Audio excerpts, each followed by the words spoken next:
manusia merupakan sektor sentral dan penting dalam merangkai mencapai tujuan di suatu perusahaan.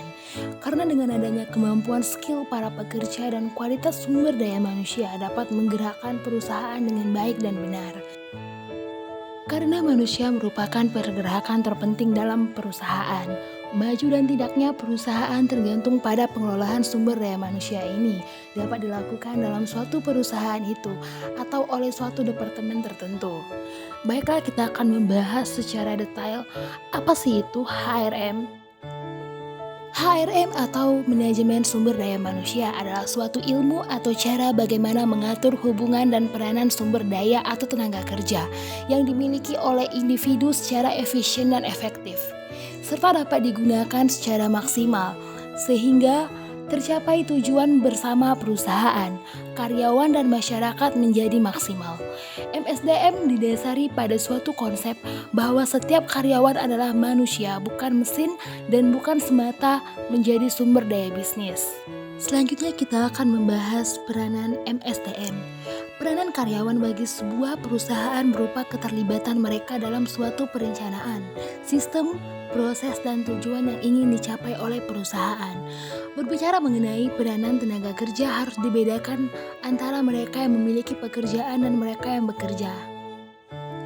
Di sini terjadi sebuah ikatan atau kontrak mengenai hak dan kewajiban masing-masing. Yang pertama ada perencanaan, melakukan persiapan dan seleksi tenaga kerja.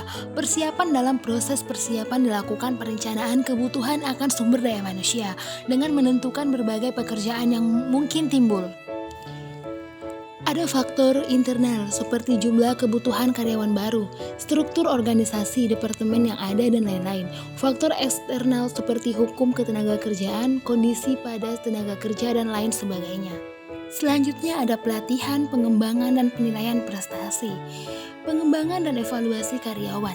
Tenaga kerja yang bekerja pada organisasi atau perusahaan harus menguasai pekerjaan yang menjadi tugas dan tanggung jawabnya.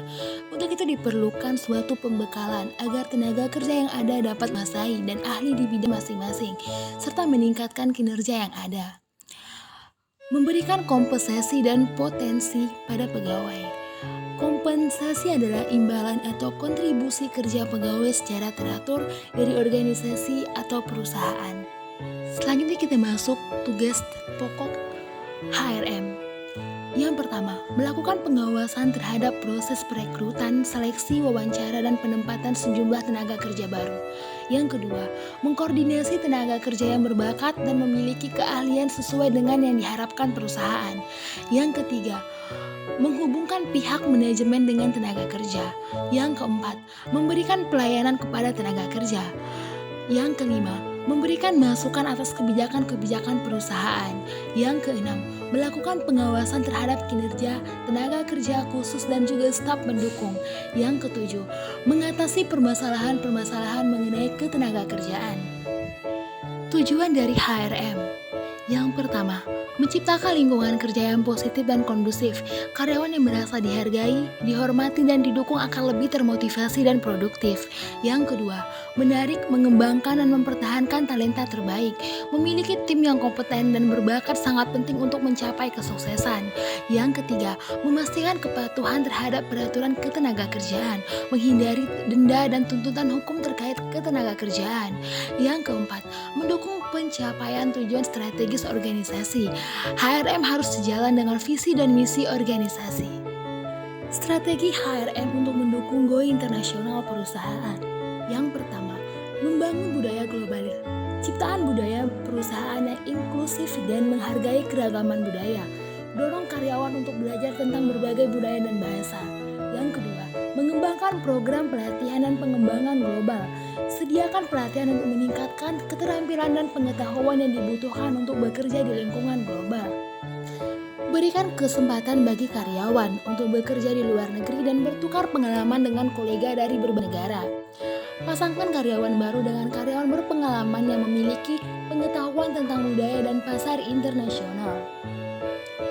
Identifikasi keterampilan, pengalaman, dan karakteristik yang dibutuhkan untuk sukses di pasar global. Gunakan platform online dan jaringan internasional untuk menarik talenta dari berbagai negara. Evaluasi kandidat tidak hanya berdasarkan keterampilan teknis, tapi juga kemampuan beradaptasi, komunikasi lintas budaya, dan kecerdasan emosional.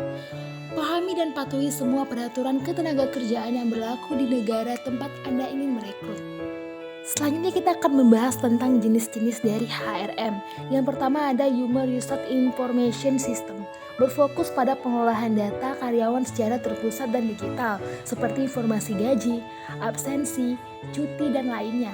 Yang kedua ada Human Resource Management System. Membangun atas HRIS dengan menyediakan fitur yang lebih luas, seperti rekrutmen, pelatihan, manajemen kinerja, dan penilaian karyawan. Yang ketiga ada Human Capital Management, pendekatan yang lebih strategis, menggabungkan HRIS, HRMS, dan berbagai alat analisis data untuk mengoptimalkan pengelolaan talenta dan meningkatkan kinerja organisasi. Sekian dan terima kasih. Bye-bye, sampai jumpa.